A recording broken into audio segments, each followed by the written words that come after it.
How well can you speak your language?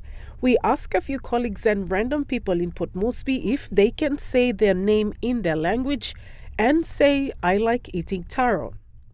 Mi bon lo Moresby. Mr. Long Brother lo Moresby, I'm some 9 years. So to place and one misa, planti Thomas, lo kaya taro and bam sa to ka degen, taro am degen, name to place am degen, kaya mi block again to degeni nebina. I'm sorry, thank you. Kinyaulam Nelson, yet blow west Yangoru, okay, at Liwaka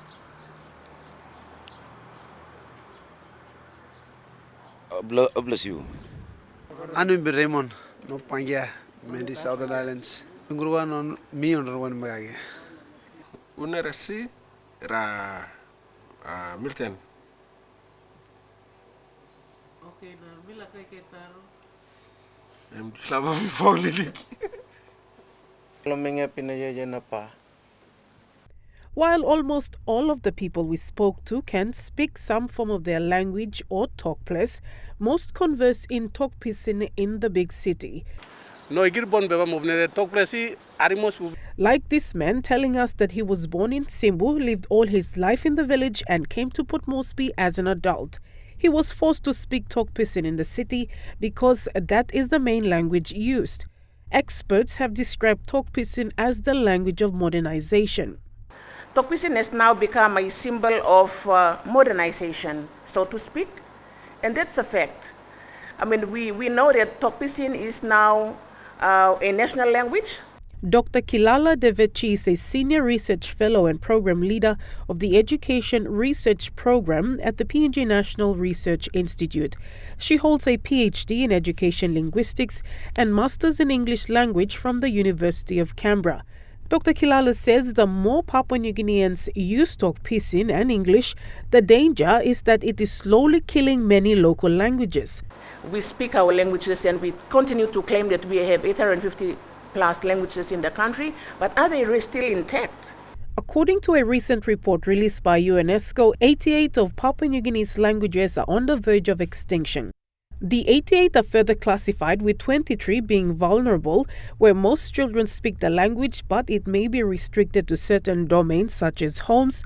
15 are definitely endangered, where children no longer learn the language as mother tongue in the home.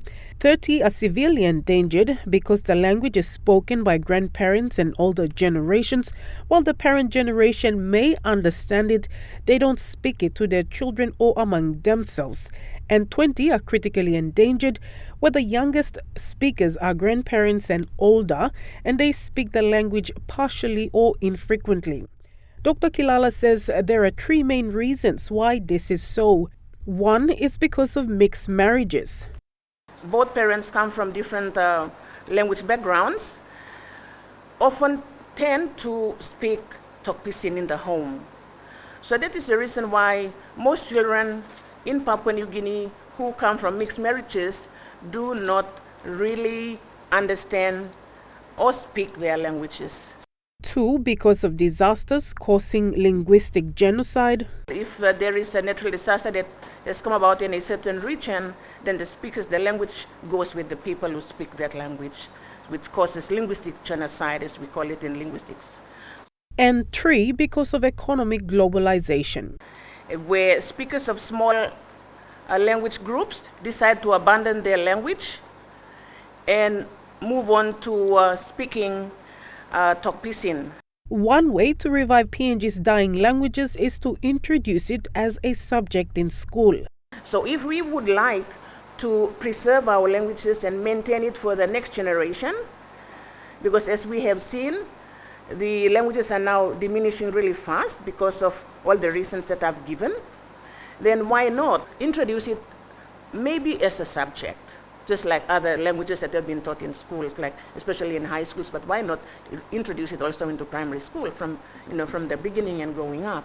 If such suggestions are not taken seriously, Papua New Guinea will not be boasting anymore of its language diversity of more than 800 languages. Shamin Poreambeb, National EMTV News.